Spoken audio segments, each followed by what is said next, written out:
So Siddhu గారు ఇప్పుడు మీరు చెప్పిన ఆన్సర్కి కానీ నీరజా మ్యామ్ చెప్పిన ఆన్సర్కి కానీ నేను ఒక క్వశ్చన్ అడుగుతాను. ఆన్సర్ కి క్వశ్చన్ అండి, క్వశ్చన్ కి ఆన్సర్ కాదు. సో ఇద్దరిని ఒకేసారి లవ్ చేయడాన్ని ఏ అమ్మాయి యాక్సెప్ట్ చేయదు. అంటే ఇప్పుడున్న ప్లే బాయ్ కావచ్చు, ఉమనైజర్స్ కావచ్చు, వీళ్ళంతా మా బ్రాండ్ కరెక్ట్ అని ముద్ర వేయించుకుంటున్నారా లేడీస్ తోటి ఎండింగ్ లో సినిమా క్లైమాక్స్ లో? మీరు సినిమా చూసిన తర్వాత మనం ఒకసారి సిద్ధు గారు ఏమంటారు దీనికి? లేదండి, మీరు ఏదో అనాలని నేను అడుగుతున్నారు, ఇది నేనేం అన్నా అండి, ఆవిడ చెప్పిందే కరెక్ట్. ఓకే, సినిమా చూసిన తర్వాత మనం మాట్లాడదామండి. ఒకసారి లైఫ్ లో ఉమనైజరా మీరు?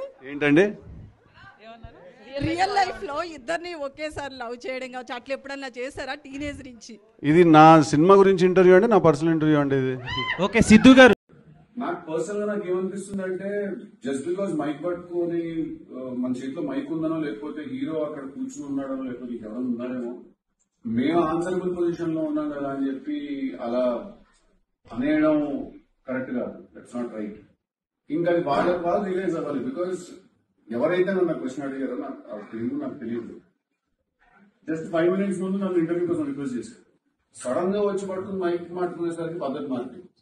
సో అక్కడ కూర్చుని మైక్ పట్టుకోవడంలో ఏదో ఒక పవర్ అయితే ఫీల్ అవుతుంది.